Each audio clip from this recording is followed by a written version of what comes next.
cut you off. Yeah. No, it'll be great. So, yeah. All right, let's get started. So first of all, I can't believe it's been, like you said, 2 or 3 years since I've seen you. So congratulations. I know the family is expanding. That's exciting. And thanks for being here. Thank you. I'm excited to be here. Yeah. Great. So I guess, how has it changed for you now? I mean, I've heard a lot of people say once they have kids and have a family and stuff like that, it's a little bit different when they go out to compete. We're no longer, there's that kind of identity struggle of, if you have a good day, you're feeling good. If you have a bad day, you're like, oh, I'm not as good of a golfer or whatever as I thought. Now you've got a family that loves you unconditionally and everything like that. Does that change your perspective? I don't know yet because I haven't competed. Last time was the Worlds 2019 when I was pregnant in week 24 with Ebba. So I don't know yet, but I'm going to see that next week. I'm going to Germany for a competition. And then it's the World Championship in September. So let's see how it feels. But hopefully I can feel like that it doesn't matter that much that it did before, that you say you still have your family. But I'm always been close to my family before kids too. So I don't know if that's going to change so much, but yeah. Well, I've heard it generally referenced as a very positive thing where, you can kind of be like a little more free, a little bit more yourself. And it kind of like, alleviates some of the maybe pressure, although you've done extremely well with whatever it is that you do or don't feel. So it'll be interesting. It looks like you're working hard. You've been your swing looks great from what I've seen. Thank you. When I left the World Championship, 19, I felt that I'm not done. I was thinking about how to come back, even if I was like very, very pregnant. I was thinking, how can I come back to this, because I'm not done yet. And then the COVID came and everything. And then it came another kid because I couldn't travel, I couldn't compete. So we were thinking maybe it's good to have another kid. It went quick. So now I have two small girls. And so now I have it's double up to come back, because one kid is one thing, 2 kids, it's a hard pressure on my body, but I will do my best to come back even stronger than before. So my goal is to be stronger, swing faster, and hit longer than ever. But I have set a 2 years time for that. So that's for next year. But of course, I'm going to do my best to be as good as I can, even for this World Championship. But I have plan for 2 years and then see how it goes. And after that, see if I'm back in the top, I will continue a few more years. If I'm not, maybe it's time to do more like clinics, exhibitions, lectures. We will see, but I will give it a good chance to come back. Good. Yeah. What's your program like now? I was just talking with Bobby. So for people who don't know, how long have you been working with Bobby Peterson? Since 2018. Okay. Yeah. Great. And so what does he have you doing now? Obviously you guys are some distance apart geographically, but it sounds like you're still working together closely on your swing. We had a video call the other day, and but first of all, like this winter, I have just trying to come back swinging my regular driver, take it very, very slow so I don't hurt myself, because I believe the muscle memory is good, but if I'm not strong enough, it's easy to hurt myself. So I have been doing it very slow. So I worked a lot with just regular like golf driver until for 2 months ago, I started swinging with a longer club, and so I had a long time just swinging, hit the ball. But now I'm back working hard again, and we had the video call the other day, and but I was happy that he said it looks pretty good. So it was not that bad that I was. I mean. Almost 3 years without competing, a lot can change, and especially after 2 kids, but yeah, we're working on some stuff, but it feels good. Yep. Good. Do you work with a personal trainer, physical trainer, kind of on your body? Normally I do, but so far I have done it. I'm a personal trainer myself, so I know. Yeah, I don't work a lot with it, but I have an education in it, and so I know a lot of stuff myself. So for now I just try again to come back and don't push myself too much, but for next year I'm definitely going to use personal trainer again to get the maximum strength and everything. But I imagine excuse me for a second, I want to tell you real quick about my favorite training aid and a sponsor of the podcast, the Lag Shot. It's designed with what they call lag flex technology that'll help you to create and maintain more lag in your swing, which will give you better consistency and more speed, which we all want, right? But my favorite part is that you can go out and actually hit balls with it. It's a real club. They make a driver, a 7-iron, and a wedge. So you can incorporate it into your practice sessions to ingrain the better technique that it's teaching you. Once you try it, you'll see why I love it. Go to lagshotgolf.com/crush or click the link in the description below to get 15% off. lagshotgolf.com/crush. For someone like you who has so much experience in long drive, that you've got to kind of ride that line where, like, somebody who's just starting off, they probably really need to kind of push things physically in the gym and then also hitting balls to try to get up onto that competitive level. But you've been there for so long, and I'm sure you still are or will be back there very, very shortly. So it's almost like injury prevention is number one. And then from there, then you kind of move into ramping things up. Is that how it feels? Yeah, because I have never really been injured, not bad during my 20 years as a golfer. So I think it's very good for me right now to listen to my body, don't push it too hard, too quick. So that's why I have practiced a lot, like just by myself, take it easy, both with the swing and with the workout. I'm working out a lot, but not like I'm not lifting maximum weight yet. But so I'm very sure I take it easy so I don't hurt myself, because I know that I can. I mean, I had, for example, I had an exhibition a few weeks ago, and close to where I was hitting balls, they had like a fitness space, and they had these big balls, like it's 100 kilos for the men and 70 kilos for the ladies, and 70 kilos, I don't know if that's like 140, 155, I think. Yeah, something like that. It's pounds. And it's like a medicine ball, but yeah. And they said that, I haven't seen a lady lift this ball. I'm not like, okay, I need to try it. And of course I made it because it's in your mind, right? Yeah. So I thought I was very weak at the moment, but I'm not that weak as I think I am. So I'm probably stronger than I think. That's right awesome. Now. Yeah, that's how the brain works. Yeah, like it sounds impossible to lift it, but then when he said that, I haven't seen a lady ever lift it, I'm like, okay. So that's a dangerous thing to say to a competitor, because no matter what it is, we're probably going to take on the challenge. Oh, you've never seen anybody do it? Okay. Okay. So yeah, that's great. Have you? So speaking of all the working out and training and stuff, do you know the company Eccentric, the flywheel company? They're based out of Sweden. I don't know where, but no, it's a really cool thing. I've been working with them for, I don't know, over a year, I think, and it's awesome stuff. But it works on like inertia. So like if you were to, if you pick up 50 pounds, it's 50 pounds the whole way. But for them, it's like if you pull with 30 pounds, then you can get maybe 50 pounds kind of pulling you back. I haven't tried it, but so it's the same weight, like both ways?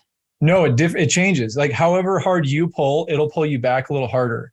So you can you can go easy on it, or if you really rip on it and put on like a different size flywheel, it'll it changes how much it pulls you. It's pretty cool. It feels really different, but they're based out of Sweden. So that's why I thought of it. Okay. I have seen it, but I've never tried it, but it sounds like it's, yeah. I mean, it's so much like in workout you can. Oh yeah. Yeah. And yeah, there's a lot.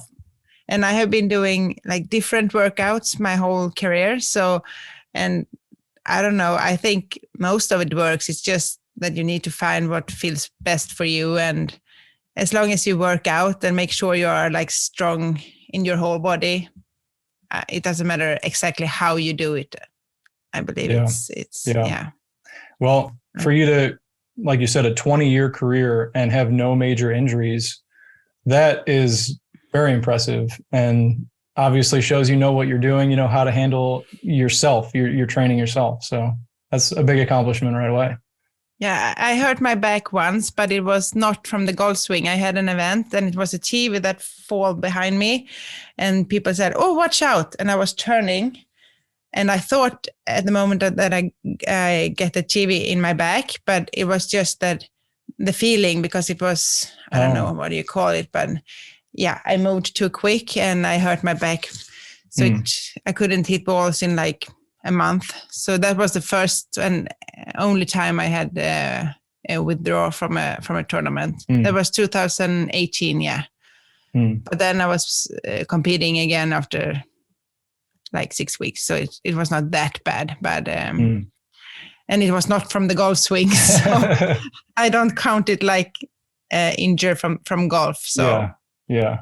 Other than that, I just had some small things. So I have never canceled a tournament from golf or long drive except that. So never what I can remember. So yeah. So what's your background? I don't know it very well, but I wouldn't imagine. Obviously, there are great Swedish golfers like Henrik Stenson and many others, but I wouldn't imagine that that's the most popular activity in Sweden. Am I right or wrong? Maybe I just don't know. Golf is very popular. Okay. Or yeah, but it's like soccer and is bigger, of course. But then, how did you get into golf then? My grandparents on both sides played golf, and my cousins, and then my mom and dad a little bit, and my brother, he's 4 years younger. You have met Peter, my brother. He's been competing at the Worlds for, I think the last time was 2013. Oh, maybe. I got in 15. I started in 15. Okay. So he was a long driver. Wow. Before, but so it runs in the family. Yeah. That's cool. Yeah. So we played together when we were kids, and I have always practiced with guys. So I always wanted to hit as far as they did. And then, yeah, I played my first tournament when I was 12, and I won my first tournament. Wow. And then I won 7 tournaments that year. And then I was hooked up in golf. So I turned pro when I finished school.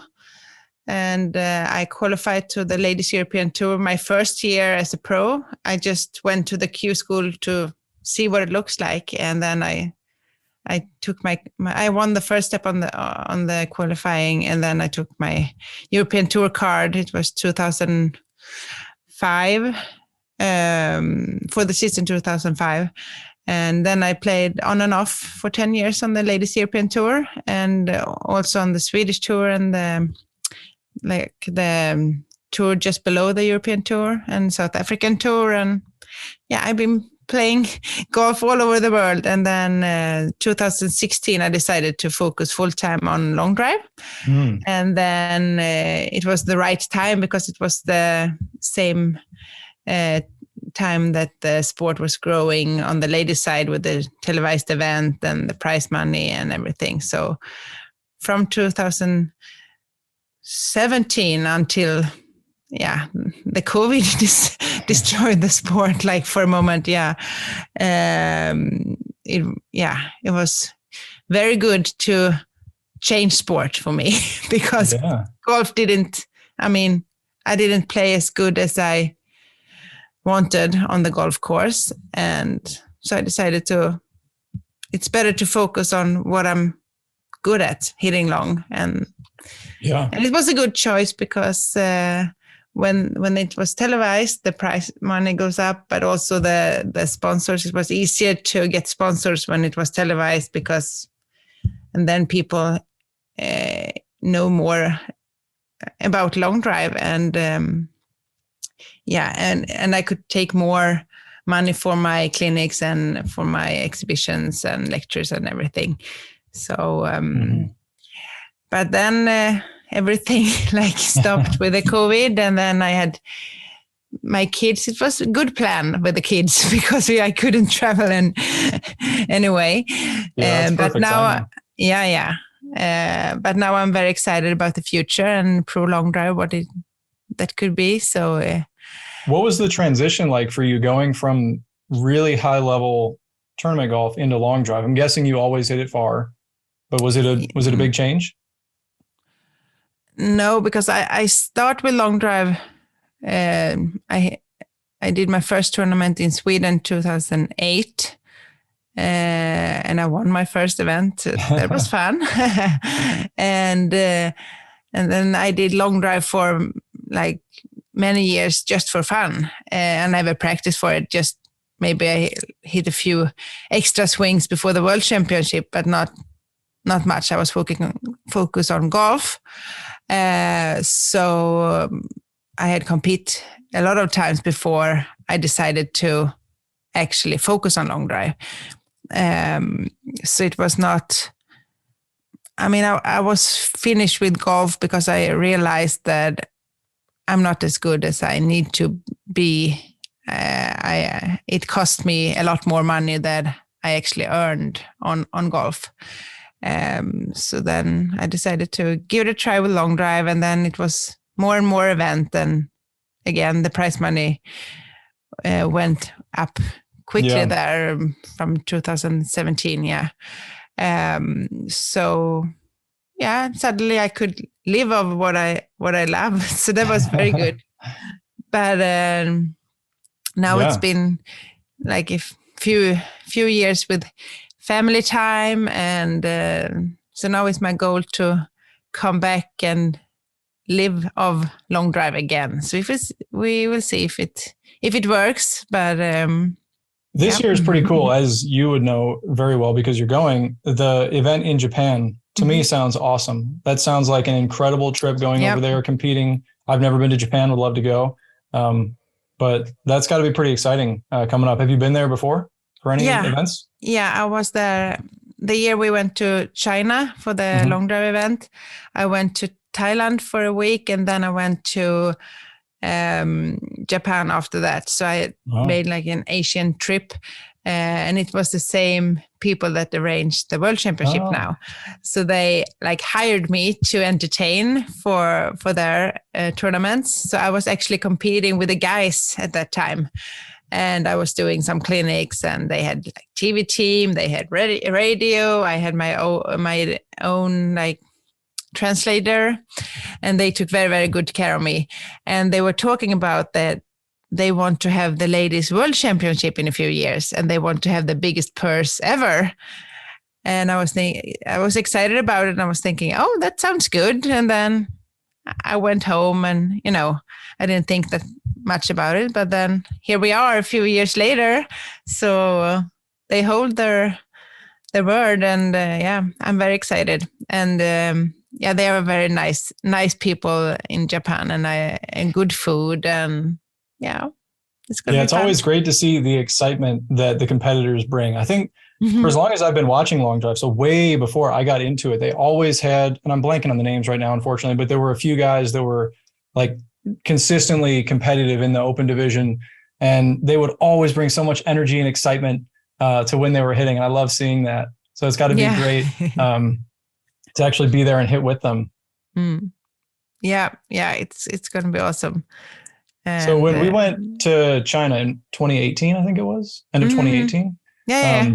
That was so kind of a similar scenario to you there. I was sponsored by an airline company for that trip, local there in China, and they took great care of me. They had a translator for me and everything like that.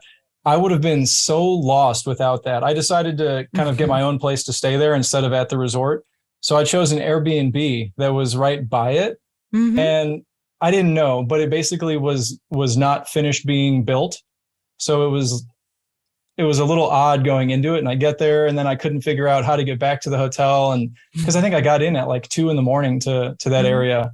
But the people were amazing, incredibly kind. The food was awesome. That's one thing I'm really jealous of for this trip to Japan. The food has got to be amazing. Yeah, it's the best.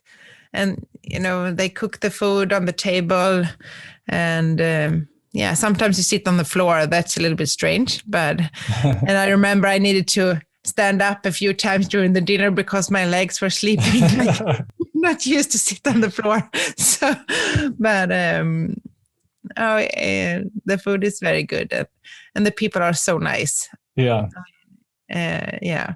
And it's got to be good, like it was in China, but I'm sure as well in Japan, where you have that instant bond of loving golf and loving long drive and just hitting it far.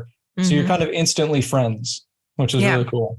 Yeah. So you said you got the event in Germany. What are you going to be doing as far as your volume of hitting, ramping it up for that? For Germany, you mean? Yeah, for Germany.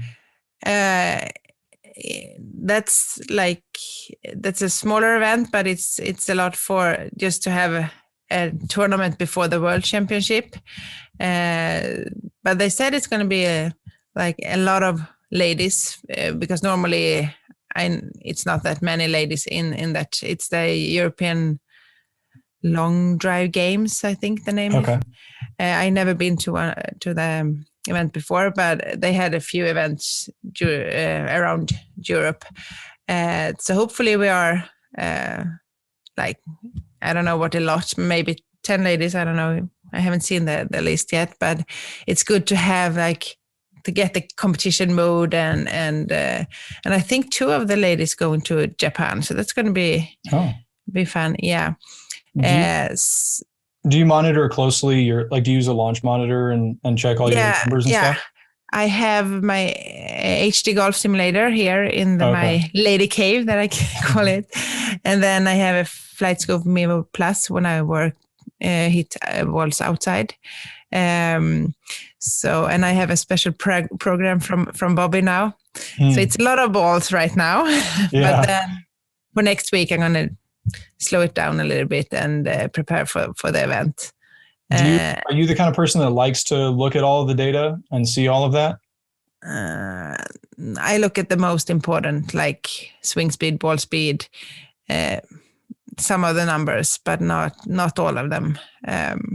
So we just put out the episode with David Mobley, and he was saying that he's found, and I can relate for sure, where if you're looking at let's just say swing speed, for example, maybe you'll try to be pushing and chasing that number, and then you might, your mechanics might slip a little bit. So then your speed goes down. But I know some people, like certainly Kyle, Justin James, they always have their monitors with them and they're checking that all the time. So it sounds like you look at it a little more closely. Yeah, but I'm not if I'm not have it, I can travel without it. It's not that I need to have it. But right now it's good to see, because now I want to be faster and faster, and come back to where I was, and hopefully better than that. So that's a good thing to see where I am and where I want to be. Yeah. Have you used it over the years in the past? Were you checking all your numbers as well? Yeah. I had another FlightScope before, but now I have the Mevo Plus, and I think it works good. And I think you can compare it to the old FlightScope that I had. So, and I think the most important thing is to have the same machine, so you can compare. Yeah. To what you normally use. Because even if your machine is off a little bit, hopefully it's consistently off, so that you can monitor your improvement and everything like that. Yeah, so that's the hard thing with numbers, that you can have one number in one kind of machine and then you can have another number. So it's hard to compare to other people. Like, I swing this fast, okay, and I swing this. Right. So it's right. Yeah. And And then, at the end of the day, for us, really all that matters is the number that gets called back that's out in the grid, right? So right. that those are helpful tools, but we have to also kind of keep in mind that we're really only after the ultimate distance in play. Yeah. So, and that's something, of course, with your background, like you're a very accomplished tournament golfer. So you've always been good at putting a number of quality shots in the grid, which I think is maybe an underrated component of kind of filling up the grid. Yeah, that's always good because you never know when you have the perfect bounce or whatever. So as many balls in the grid as possible, I think that's good. Especially this year with the format that you're going to have in Japan, where it's an average. That's going to be exciting. Yeah. I think it will be exciting. It'll be really cool. I wonder how wide the grid is going to be, first of all, but I think it'll be really cool to try a different format. Well, different, I guess it's not different for them. I guess that's what they're used to, but it'll be different for. Because when I was there after China 2018, they had one tournament like normal for us, the longest ball counts. And then they had another tournament at the same time, like at the same day, where it was the best 3 out of 6 balls that counts. So, but it's hard if you hit 2 perfect balls and then, yeah. So what do you do in that scenario? Because I want to pick your brain on the mental side of things. So if let's say you're in that scenario, you hit 2 really good shots, and let's say you've got 2 balls left. You step on it? Do you ease up? Do you change clubs? How do you deal with that? I can feel my goosebumps here because it's always hard when you need to find the grid. So hopefully I'm thinking, because I haven't been in that position. I have been with 0 balls in the grid and have 1 ball left, and that's hard. So I guess that's pretty much the same. But guess the best would be to just continue and focus on what you're doing and take your goal and just hit it. Because when you started to mix up and change things, I don't know, but I think it's just the best thing is just to continue. And I completely agree, in part for long drive, because you typically train at 90% or above. So then if you're out there and you're thinking, okay, I just want to hit like a 75%, like little smooth shot out there, you haven't practiced that as much. So your muscles are going to work a little bit differently. I think it was Ben Hogan. I saw a quote from him the other day where he was essentially, I think I'm paraphrasing it correctly, that he thinks a full shot is actually your most accurate one because your muscles are contracting fully, which then is the same every time rather than a partial here or there. So I totally agree. If you go, just keep doing your same thing. And I think that's the thing that actually killed my regular golf, because I've been told my whole career that hit 80%. What's 80% if you're nervous? I mean, or if you have adrenaline, it's hard. So I believe it's better to hit it, because it's when you're not hit it that you hit, if you stop hit, or if you're if you don't swing it, if you kind of steer it. Yeah, that's when the worst. Yeah.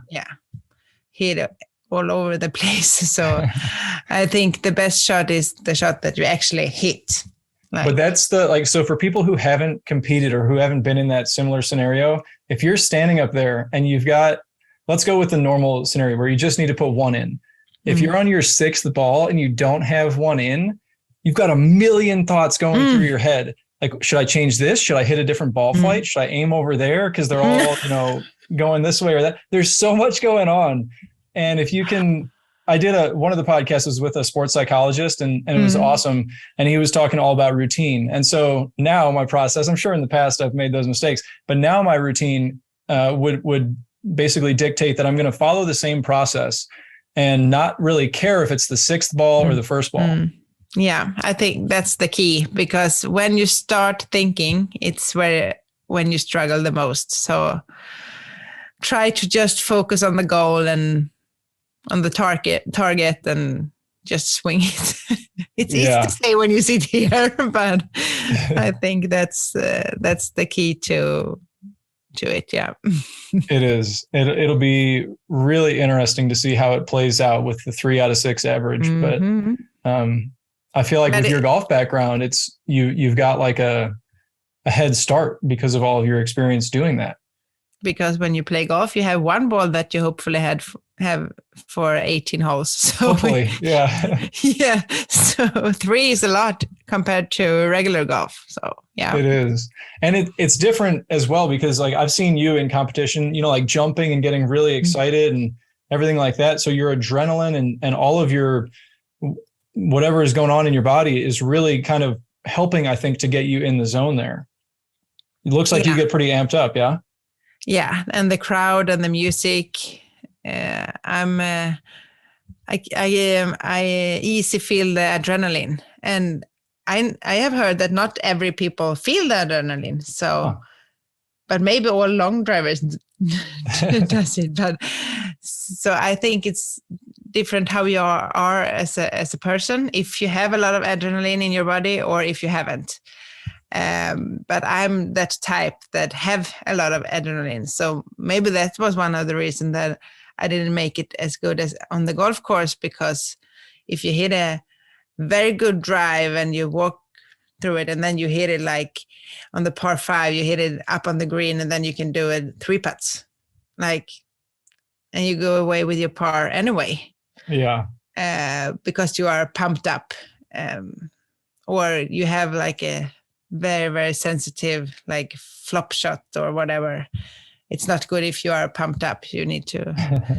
So it's not always good with adrenaline on the golf course, but for long drive, it's different. So that's why I like long drive so much. It's more like 100 meters, like running or something. You hit as hard as you can and then it's over. That's a good way to put it. Yeah. Like 100-meter sprint instead of a marathon or something like that. Yeah. Yeah. I've often said that it's basically like if you take a 4 or 5 hour round of golf, all of the highs and lows you have in that time, you condense it down to 2.5 minutes. That's kind of what long drive feels like. You still have those peaks and valleys, but it's short and intense.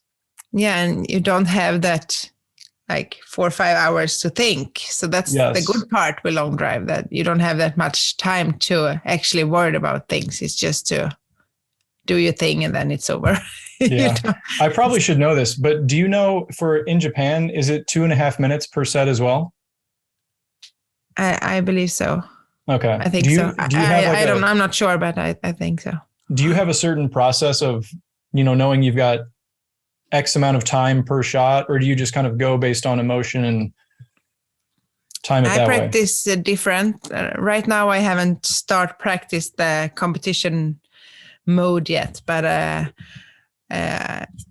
sometimes I hit a lot of balls just to get a lot of balls in my backpack. I don't know. Yeah. But sometimes I practice as I compete. Like when we are at Bobby's house, we simulate tournaments, which is great. So I think it's good to practice as you compete. So then how do you, like, when you're actually in competition, how do you time your shots? Mm-hmm. Oh, no, I don't. But I feel it. Like I don't need to check the clock. I can feel that.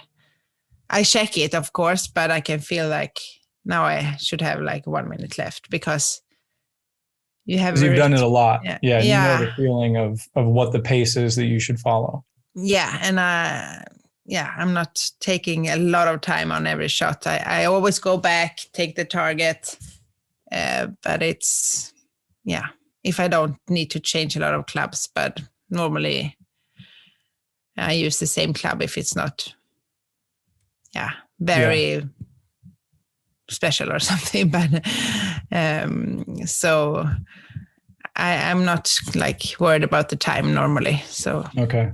Let me jump back a little bit to the mental side of things, because anybody who's as accomplished as you are, I want to know like what you've done as far as the mental side of things. Do you work with have you worked with a sports psychologist? Do you do like meditation? What kind of stuff? I have worked a lot with different coaches for the mental game for golf because I always felt like that I could play better than I actually did. So I was trying like many years I was hoping that I would play better golf for competition, but it was hard. So I tried a lot of different coaches. I have had many hours with my mentally game for golf. So I guess that helped me through long drive too, and in life and everything. But now with long drive, I think back what I have learned from my coaches back in the days. But I'm a good friend of Helen Alfredsson. I've heard about her. She's after Annika, she's the best Swedish player that we have had. But she won the senior US Open a few years ago. So she's a senior, so she don't play regular tournaments anymore. But she's very tough. She's she has learned. I have learned from her that it's good to focus on what to do, not what I don't want to do. So if I talk to her and I said, "Oh, what about that or that?" She's like, "No, focus on that. Take away all the things." She don't want to hear bat. She's just she's very tough. So sometimes I can, oh my God. But she's very tough. But when she yells at me, it's with her heart. She has the biggest heart, but she can be very tough sometimes. But that's for a good reason, because I believe in whatever you do, it's good to focus on what you should do, not what you shouldn't do. So she's very good at that. So I have learned a lot from her. So the last, I don't know, time flies. But since I quit playing, she's the one that has been helping me with my mentally game on the golf course, but also for long drives. So she's very good at separate my thoughts. That's it. It sounds really simple to say, focus on what you want to do, not on what you don't want to do. But you step up, and anybody who's played golf can relate to this. You step up and you see there's a bunker there, there's water out of bounds there. You're instantly going to say, "Oh, I don't want to hit it there." And instead of thinking, "All right, fairway or right side of the fairway, or hit it over this," it's just so easy to have those the wrong kinds of thoughts pop in. I forget again who said this, but something that it's it's 3 times. So if you say something bad, "Oh, I shouldn't have hit it over there," you have to do 3 times as many positive affirmations, because there's some sort of a negative feedback loop in your brain that exaggerates the negative. So it's important to really monitor what kind of thoughts you're allowing yourself during a competition. Yeah. And when you have kids, you learn that if you say, "Don't do that," she can just hear, "Do that." So, and sometimes I believe it's true, because if she do the opposite, but I'm saying, she's 2.5, Ebba, the oldest one, she's 2.5 now. And I can hear myself say, "Don't," so many times. And I know that you shouldn't say, "Don't do that," but you do it anyway. But I believe that's the same thing when it comes to myself and the golf course. Like you said, don't hit the water. Okay, the brain hears the water, and then you are in the water, or I don't know. But I believe it's pretty much the same with kids as with a golfer or other athletes or whatever you do. But I think it's the same the whole way. But that's it's important how people around you treats you too, because I remember, especially when I play golf, when if I had a bad tournament and I come back to the golf course, people can say, "Oh, what happened? Why don't you play better?" or whatever. And then your brain just hears the bad things, and it doesn't help. It's even worse. So I think it's very important around an athlete, if it's golf or long drive or whatever, that people around you are saying the right things because it's not always easy to, even if you say you shouldn't listen to them or you shouldn't listen to that. I believe it's very important that you have great people around you that pumped you with positive and good things. Yeah, I agree. So. And I've heard as well, the asking a question thing is really important, where instead of saying, like you just said, why did you not do better? You can ask that same kind of question, but in a very different way. You can say, how can I do better next time? Yes. What's the best that I can do next time? And supposedly, I'm no psychologist, but supposedly that really changes the way your brain then processes those emotions and those feelings, and inevitably then how you actually act. Because apparently when you ask a question, no matter what the question is, your brain will try to find some answers to it. So if you're like, oh, well, why am I going to, why am I doing poorly? Why could I not do better on this important day? Your brain is going to come up with those answers instead of asking positive questions. Yes. And, sometimes like, you don't want to be like fake positive, but there's no point in reinforcing the negative. Yeah. Yeah. And sometimes you want feedback. It's good with feedback. And sometimes you need to hear that you can do better in some way. But like you said, it's important how you say it. And I had a coach once that asked me, how can you do boogies on the par fives? And I hadn't think about it because at that time I hit a lot of drives on the course, because it was in the beginning of my professional career when I still hit drives, because in the end of the career I didn't hit drivers from the tee box. But in the beginning I was hitting a lot of drives and I was doing a lot of birdies. I was doing a lot of eagles. My first year on the Ladies European Tour, I was in the top of doing most eagles. I think I did like 7 eagles on the European Tour and 7 eagles on other tours. I did like 14 or 15 eagles that year, which I guess it's a lot. And he was asking me why I do boogies on the par fives. And I hadn't realized it, because as long as if I lost one ball and do one boogie and I do 3 birdies on the par fives, I'm still under par on the par fives. Yeah. So it started to mixed up in my head, and I was so focused on not doing boogies. So I started to not doing birdies or eagles. Yeah, so that's rough. That's really that's the opposite of what we were saying you want to do. I had a coach, not a swing coach, but when I was starting in school, that I hit, there was this one par five. I remember it clearly because he called me out. I hit a pretty good drive and I hit an iron that went over the green.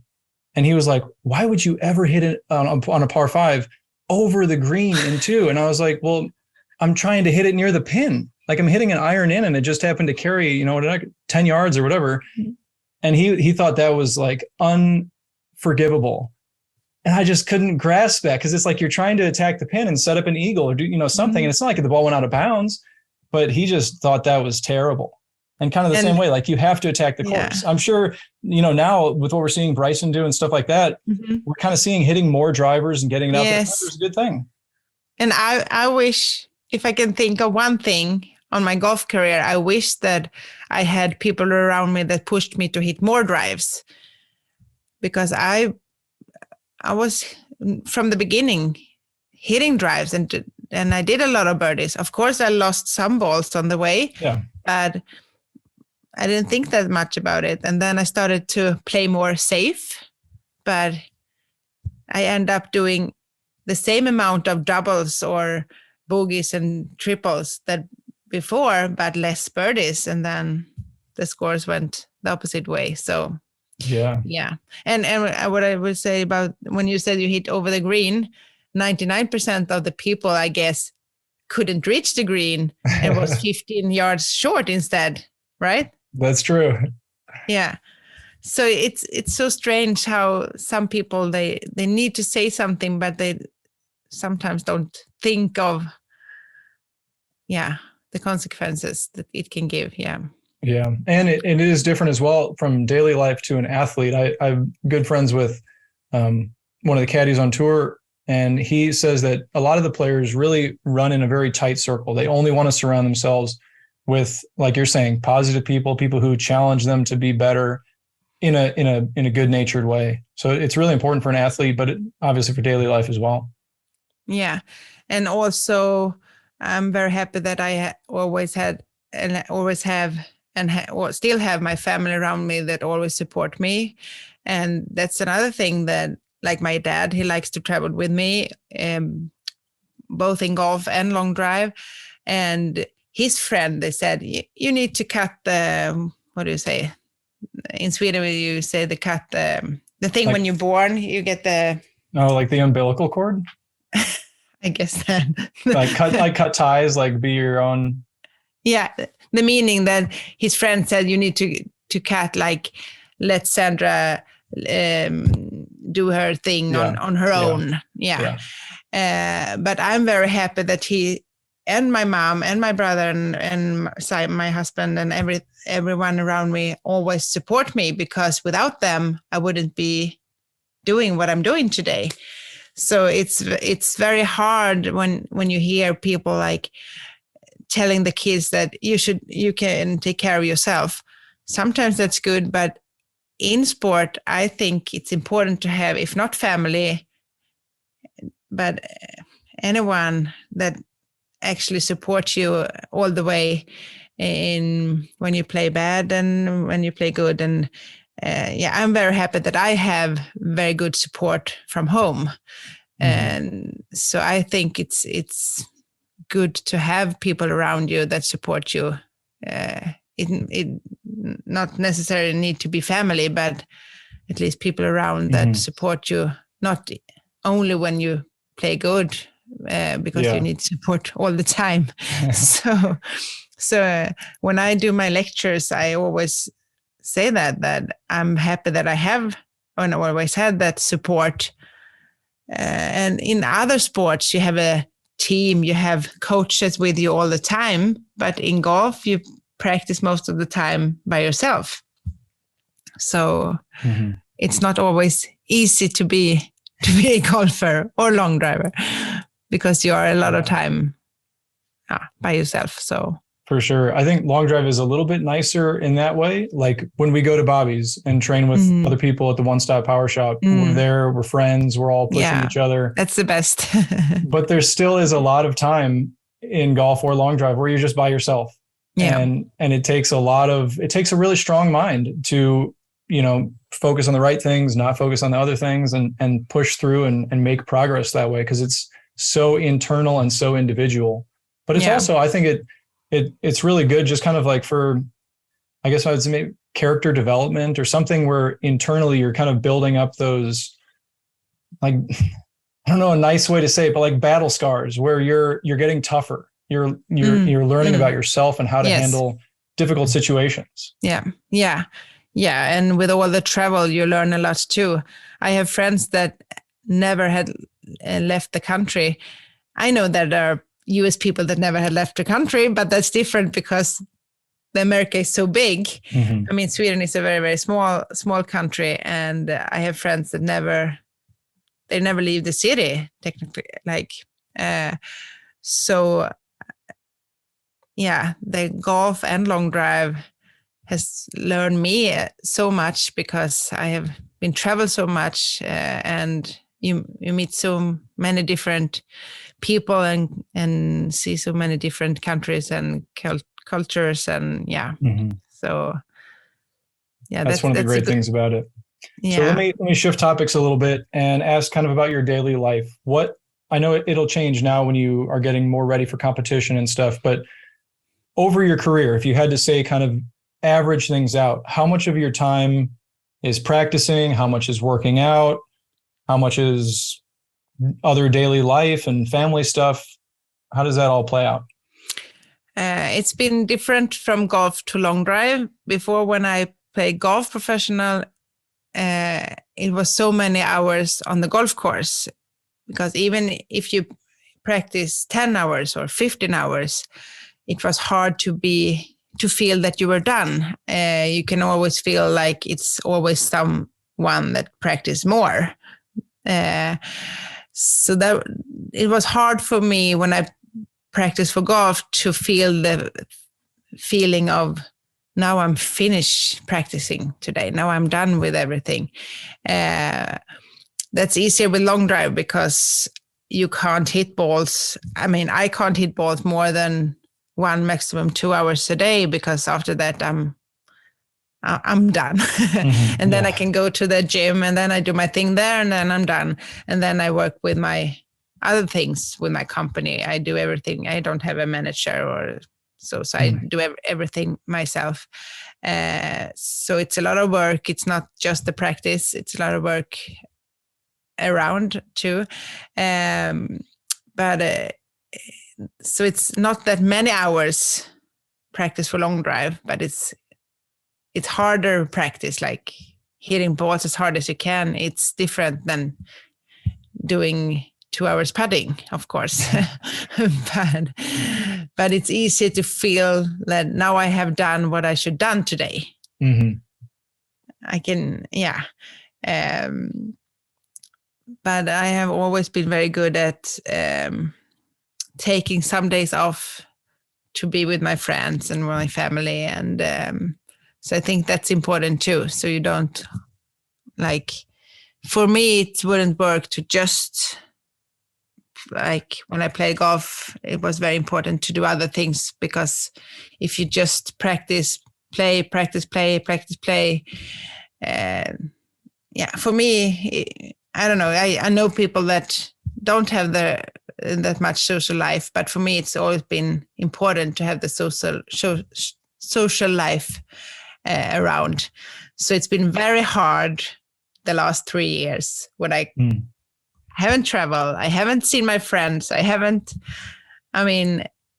First for the COVID, and then when I had my second kid, it was a lot for them. Is like it was a lot of a virus for small kids. If they get cold, they can get in trouble. I don't know what you call it in English, but even the last year I've been very isolated. So it's been 3 years without seeing a lot of people. So it's been very hard, especially for me that are very social normally. So I'm very excited about starting to travel again, starting to doing more and more work days with and stuff, and seeing my friends more normal. So that's but awesome. I guess, I don't know how it's been in the US, but I guess it's been a little bit of the same, that you haven't been seeing as much people that you normally did with the COVID. Or I had a really cool experience, I guess as good as you can have it, in early 2020. I went down to Bobby's place in, like, I think it had to be the very, very beginning of March in 2020. And I just finished the Chicago golf show. I was living in Illinois at the time. And I went down to Bobby's, and while I was there, like, everything broke out. People freaked out, like the state got put on lockdown, everything like that. So I ended up staying at Bobby's because I was like, well, there's nothing I can do if I go home. I can't go practice. I can't go to the gym. What am I going to do? So then I stayed down at Bobby's, and I ended up being there for like 3 months.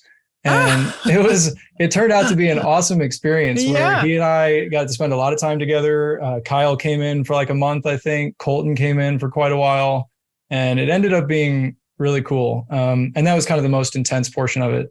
But now things are pretty normal. So. Yeah. It's the same here in Sweden. We didn't have like totally lockdown, but it's been restrictions, like you need to keep distance, like 2 meters distance, and the restaurants were closing at 8:00. And so it's been, and the school for like the older kids were closed, like on and off. But otherwise it's been pretty normal, but with distance.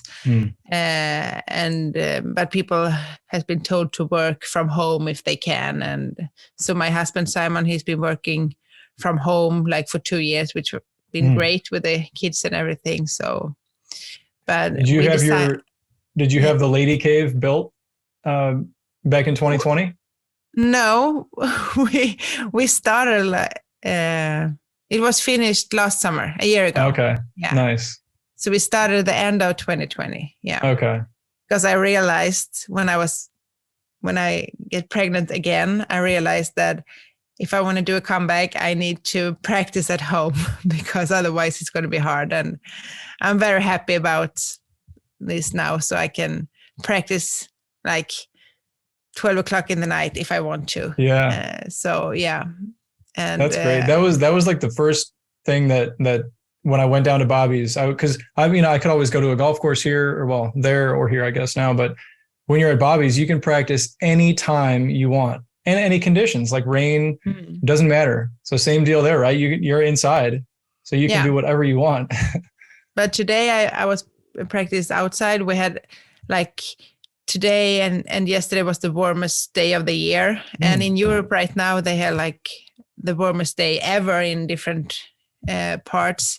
And also here it's very, very hot. So I decided to practice outdoor because I want to see the ball fly. And I was thinking I'm probably alone on the golf course because it's too hot. And that was true. I was totally by myself at the driving range. And normally there are like holes around the driving range. So it's hard to practice long drive because I know I can hit over the fence in different ways. But today I was totally by myself and I can just focus on what I should do. And it's good to see the ball flies. I can't only practice indoors because then when you go outside, it's hard if you haven't seen the ball fly at all. So it's good to do it. It's tough sometimes to find that right balance because you can make progress both ways. But I like those days when you're out at the range and it's just quiet and nobody's there. And you can get in, kind of into your own head a little bit more. I like those. Yeah. But that's never happened in case it's not like today. It was 32 degrees Celsius. I don't know what that is, but I don't know. I've never been good on that conversion. No. But hot. It feels very hot. Like in Las Vegas when it's like 110, it's very hot. So we never had that hot in Sweden, but 32 degrees, it's not often. It's not even every year we have that numbers. Normally a good day is like 25 and it can go up to 28, but it's almost never over 30 degrees. So it was really warm today, but that's nice. I can feel some Arizona weather sometimes. Yeah, but like you said, the dry heat, it's totally different. And also, you've got light hair, light skin. Not that I don't, but the sun probably will be a little harsher if you're not used to it. So 32, I don't know how hot that would be, but it's not over 100. But it's hot for us. All right. So I want to jump into a little bit of like a lightning round. I want to ask you a bunch of different questions and you can answer in one word if you want or elaborate. Sound good? Okay. So you can answer this as well from the experience of tournament golf and or long drive, however you want. So what is your favorite drill?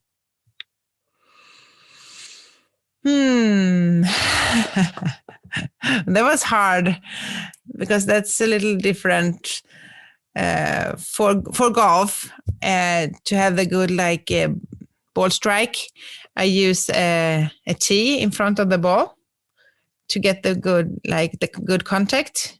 I mean, you hit the tee, you hit the ball, and then you hit. Yeah, I put the ball and then I put a little piece of a tee, or you can have a leaf or something in front of the ball, so you automatically you see the little tee that makes you hit the ball better. Like for the ball strike, that's a very good thing. Do you understand what I mean? Yeah, I do. Yeah. I've never done that though. No, but that's an easy way to have the good contact with a 7-iron, for example. So that's a good one for golf. Yeah. And for long drive. But the key is always like a stable stance. Like I always check, so I'm standing on the ground, because you get the power from the ground. Yeah. Yeah. So that's, I would say that's one of the most important things. Okay. Well, my next question was, what is your favorite key or swing thought? But so we'll go with your base there. Do you do anything that's more like a drill or like a rehearsal or anything for long drive? Yeah, it's depends on what I'm practiced on. But like I said, the stance is the key because that's the start of the swing. If like the whole like setup, and then the first, like the start of the swing is also important because that so. Yeah, and then that it's also important to finish the swing, because that's one thing. When you compete, it's easy to be too quick and not finish the swing. So I would say the start and then like the finish before you pull the trigger is important. So, yeah. Okay. What is the best tip you've ever gotten?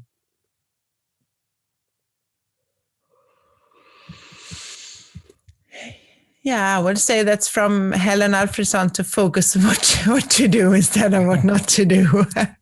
Because that helps you in everything. So yeah. What is your go-to shot? What do you mean? So like on that ball 6, if you have to put one in play, what do you feel the most comfortable hitting? What kind of shot shape or height or anything like that?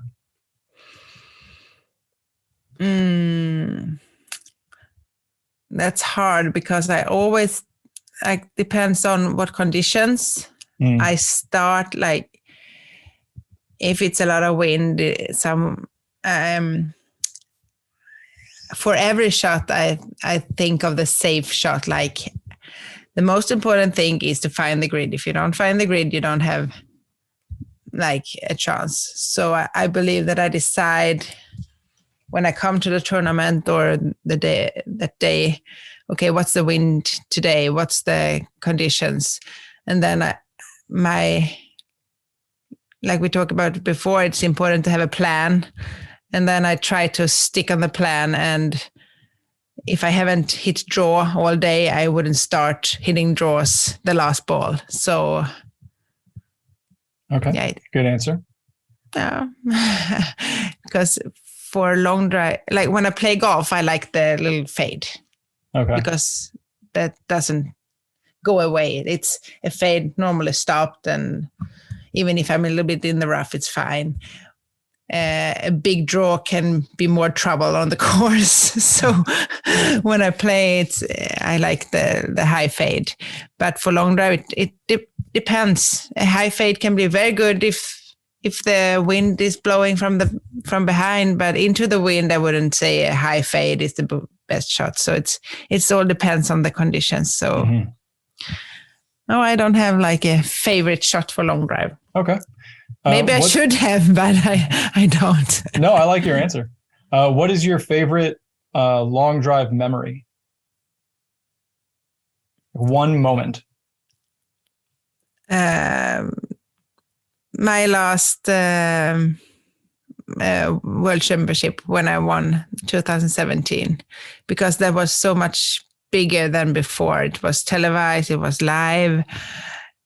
The feeling of millions of people were watching, and that's changed my long drive career for sure. So that was there one moment there that stands out? I would imagine like holding the belt, maybe when they put the belt around you for the first time. Yeah, that was amazing. But also the time before I went on the tee box, I actually have a picture of that I got from World Long Drive. You can see me. I'm sitting and really focused. I'm in my bubble, and then go out there and the speaker, Mark, he was saying, "Oh, here comes the sweet swinging Swede, Sandra Carlborg," and I remember that so clearly. And I was just so focused on what to do, and I was hitting my shots, and the whole tournament was just, I mean, I hit good the whole tournament through, and I was really prepared. So everything was good from that tournament, and the moment when I hold the belt was unreal. It was just, even if I have won a lot of tournaments before that was different. So do you remember, you probably do remember well, like the winning shot, the one that was the best in that set? But at that moment, I believe that I was against Heather, and I believe she was hitting after me. So you didn't know. No, it was not like that was the ball, and I was happy because I believe that she was hitting again after me because I was choosing to hit first. So I was standing there. That's quite a feeling. I've never done it in the finals for the World Championship, unfortunately. But but I know that feeling where you're waiting for your opponent to be hitting and see the results. And it's the best and the worst moment at the same time. Yeah.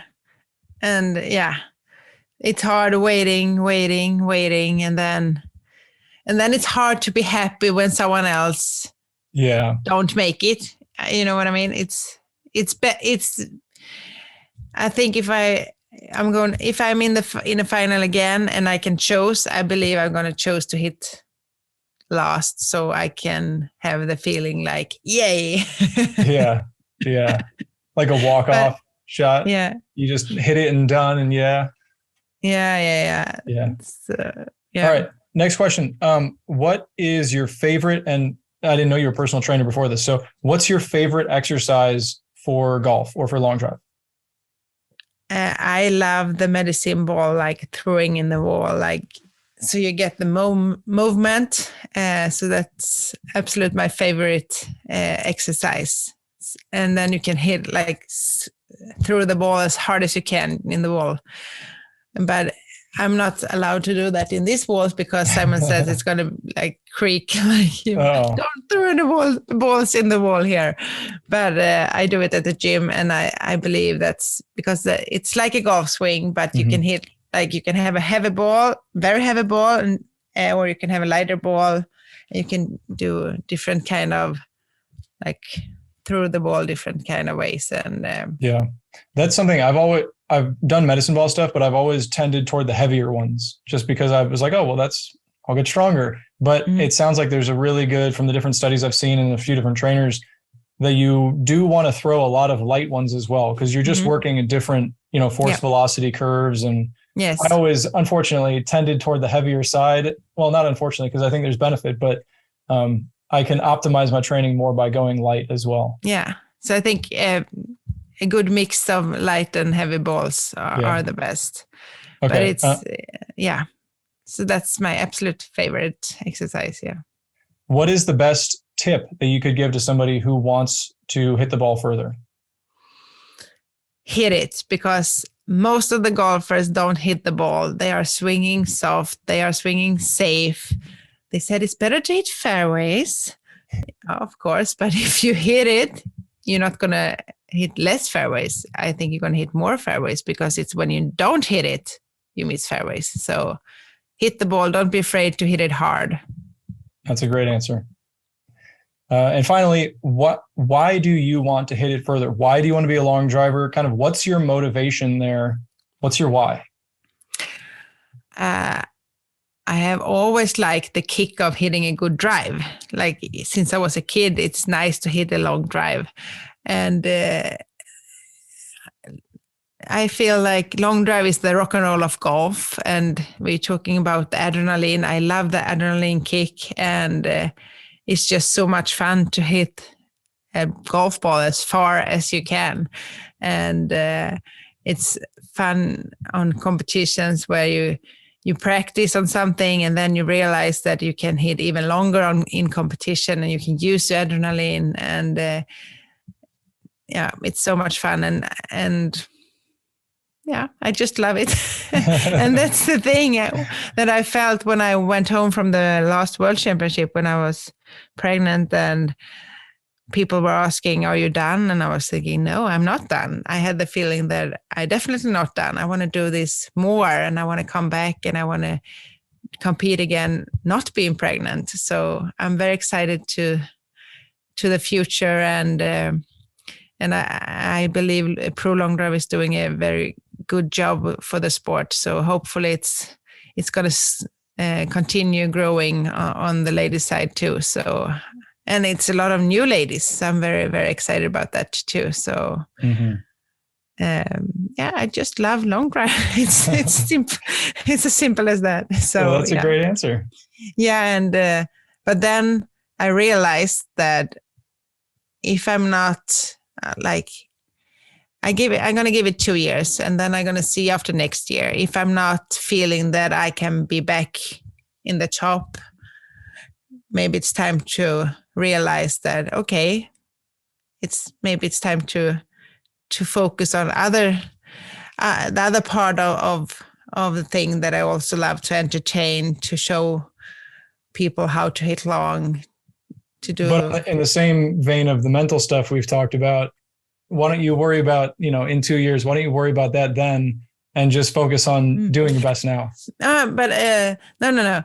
That's not what I mean. I have a very, very clear goal with my road back. Okay.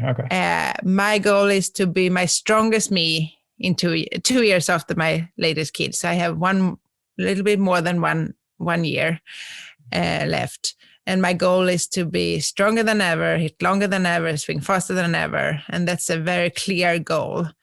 So it's not that I don't believe it. It's that's my main goal. And I really, really going to do everything to reach that. But after that, say after another year, and if I realize that it's not going to take me to the top again, then maybe I'm fine with, okay, I'm done. But if I am reaching my goals, then I'm going to continue doing this as long as I feel it's fun. And yeah. Well, good. But it's I know it's a lot of new girls, and I'm going to do my absolutely best to give them a good match for the future. I'm sure you will. I'm positive of that. So I'm really excited to see your journey getting into the Germany event, then going into Japan. Are you going to be posting a lot on social media of your training going up to it? Yep. So for people who don't, what's you do mostly Instagram? Most Instagram. It's just Sandra Carlborg. And and that's one thing. One good way to support is to follow on social media, because the more people you reach out to, the better it is for sponsors and the more they pay. So that's an easy way to support each other is to follow each other on social media and spread the word about long drive and about each other. So that's good thing with social media. Without that, it would be hard with 3 years without seeing people if you don't have social media or stuff like this. This is great too. So I really appreciate your time.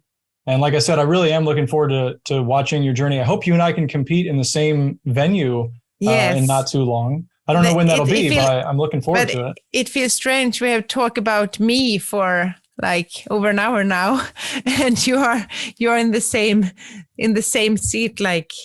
What's your you said you've been in Bobby's for 3 months, but that was 2020.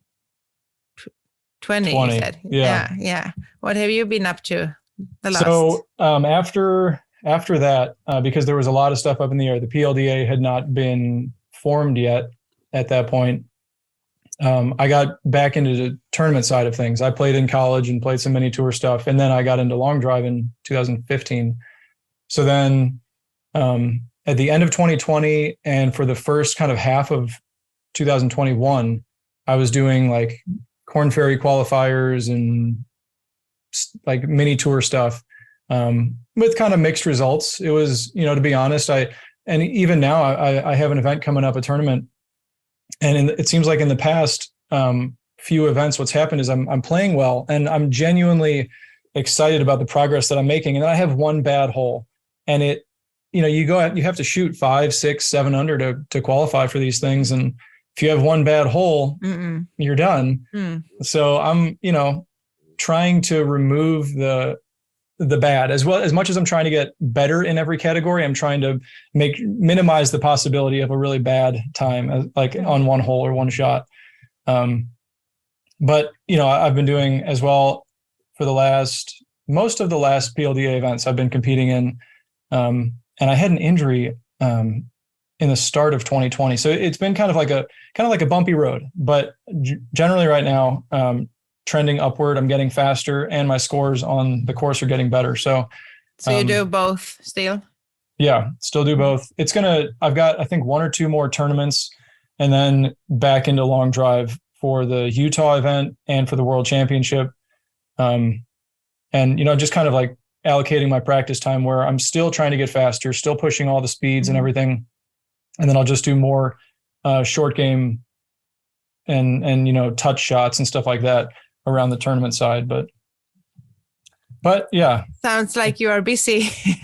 Well, just trying to get better, so this podcast has been really good for me that the people I've talked to, like I mentioned, the sports psychologist, he's been really helpful. And then I've talked with like Jason Zubak and a number of other guys who know a lot about personal training. And I'm a personal trainer as well. So it's not that I don't know stuff, but to get other people's perspectives and to really see what has worked for them, what is currently working. It's just fascinating. And I can reevaluate what I've done and really where I can improve.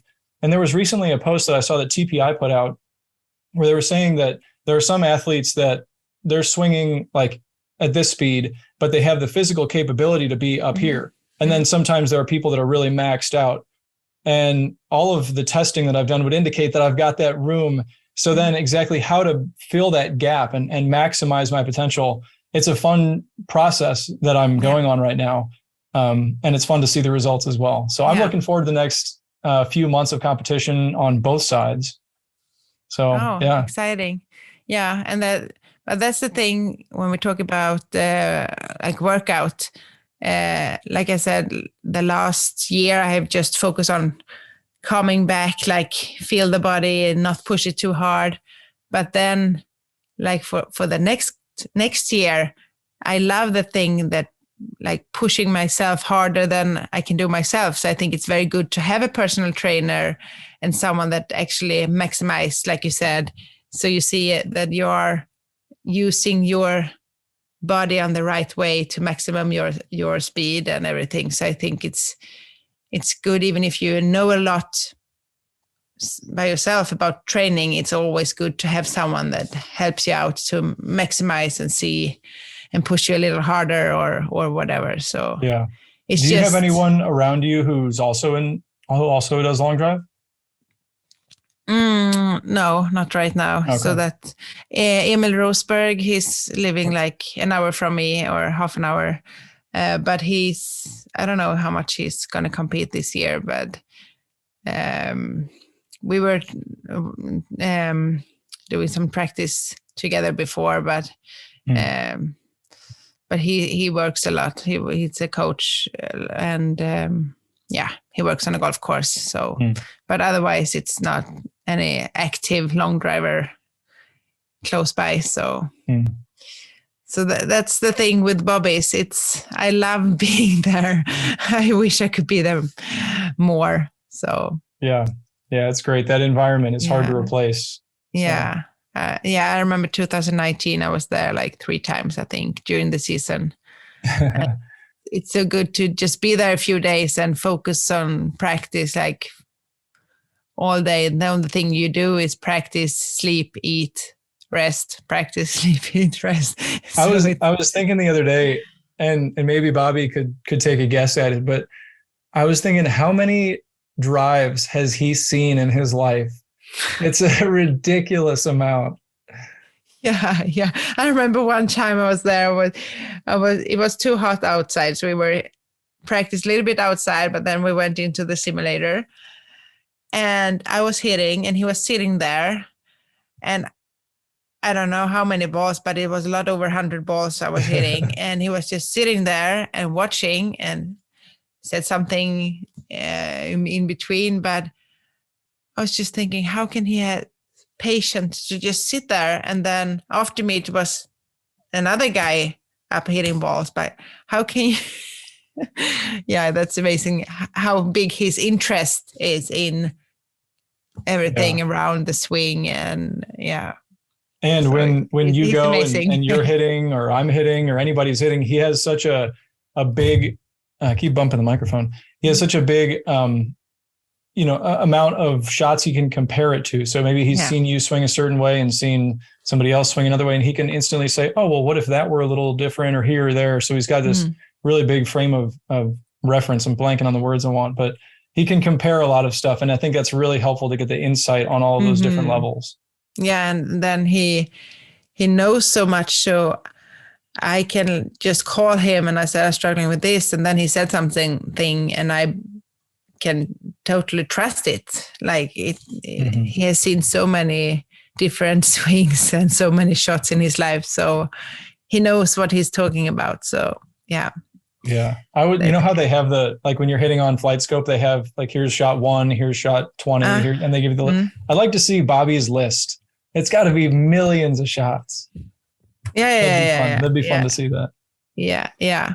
So, but that's good. And he knows how to tell you in different ways. I mean, I guess even if we were working on the same thing, he probably said it one way to me and then another way to use, because he knows the players and he knows, how to tell people how to do it in the best way too. So, and he's told me a similar thing where the communication is so important, and it took us a while to learn, Bobby and I, to learn how to communicate more effectively. Where if he's seeing something, and then he says something, and then I have to interpret it, and it's the same that it is for any coach, but he and I now, I think, communicate a lot more effectively, which is great, of course. Yeah. So. All right. Well, Sandra, thank you for your time. You've been very generous with it.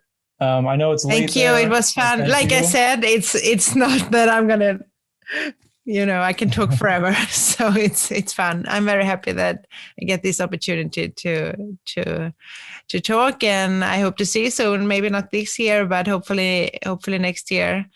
And I hope so also. And I'll definitely be following your progress. So yeah, and the same, I follow you too. So it's going to be interesting future for long drive for sure. So yeah. It will. Okay, say hello to everyone from me, and thank you so much. Will do. Thank you very much. Yeah. Okay. And now I'm going to sleep. It's It's almost 1:00 here, so it's definitely time. Because I have 2 that probably going to wake up at 6:00 tomorrow. So. Well, good luck. Thanks again for your time. I really appreciate it.